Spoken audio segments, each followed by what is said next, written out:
Hola a todos, bienvenidos a esta guía visual definitiva. Hoy vamos a descifrar, de una vez por todas, el código de ese gran examen de psicología, un reto monumental que abarca literalmente siglos de historia.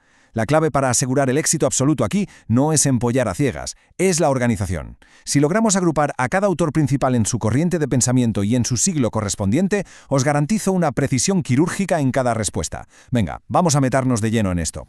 Para no volvernos locos con tantísimos nombres de los siglos XIX y XX, nuestra mente necesita crear un archivo perfectamente estructurado, así que vamos a dividir este análisis en 6 bloques clave: inicios y método científico, psicoanálisis, conductismo y aprendizaje, psicología humanista y existencial, personalidad e individuo y, finalmente, psicología organizacional y educativa. Con este esquema, frente a cualquier opción múltiple, vuestro cerebro sabrá exactamente en qué cajón buscar.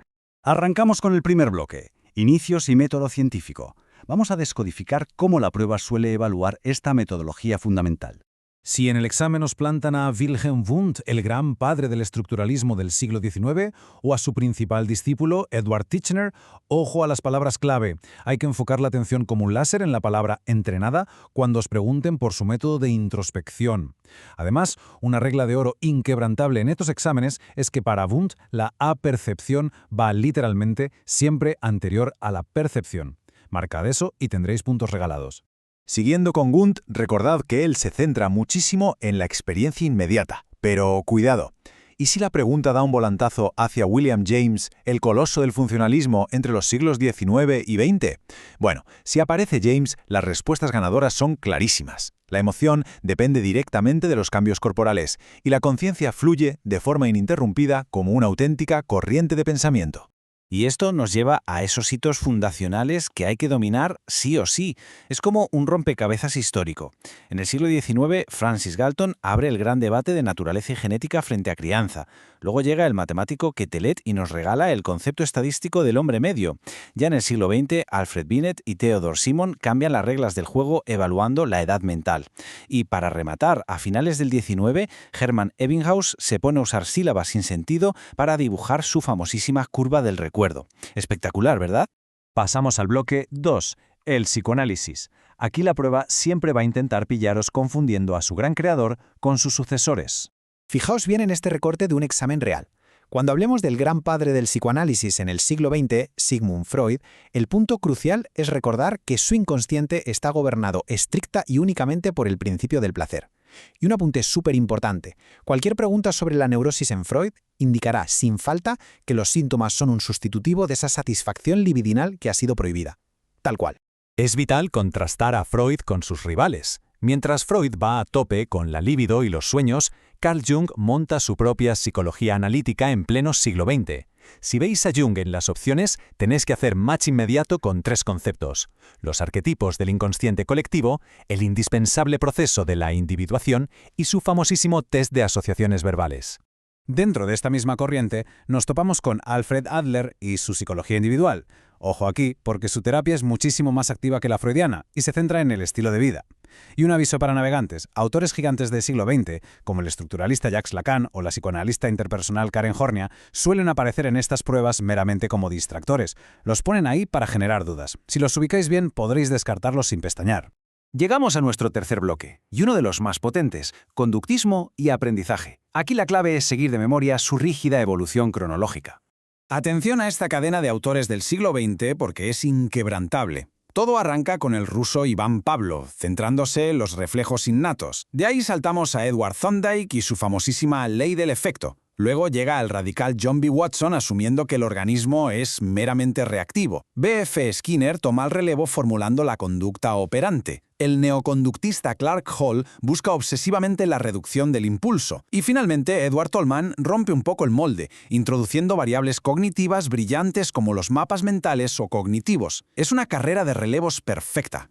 Pero cuidado, que a veces el examen pega un volantazo. Si la pregunta se aleja del conductismo puro y os sueltan el nombre de Wolfgang Köhler o la psicología de la Gestalt del siglo XX, buscad en las opciones la palabra mágica, insight. Es esa reestructuración súbita de la información.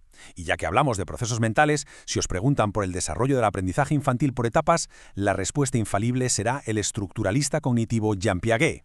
Nos metemos de lleno en el bloque 4, la psicología humanista y existencial. La famosa tercera fuerza, que manda a paseo el mecanismo frío para centrarse en todo el potencial humano. Aquí Abraham Maslow y su pirámide del siglo XX caen seguro. Ya sabéis cómo va. Las necesidades fisiológicas hacen de amplia base y la codiciada autorrealización corona el pico de la montaña. Además, grabad a fuego este nombre: Rollo May. En las pruebas lo categorizan directamente como teórico humanista y existencial. ¿Qué nos pilla por sorpresa? Otro peso pesado es Carl Rogers. Lo evalúan muchísimo. Y las reglas con él son estrictas. Su terapia, centrada en el cliente, es absoluta y rotundamente no directiva. Se apoya al 100% en una confianza radical en la persona y en su innata tendencia realizadora. Veis esas palabras en el examen y vais a tiro hecho. En el plano de la terapia aplicada tenemos un cara a cara fascinante. El existencialista Viktor Frankl combate directamente la pérdida de sentido con su aclamada logoterapia.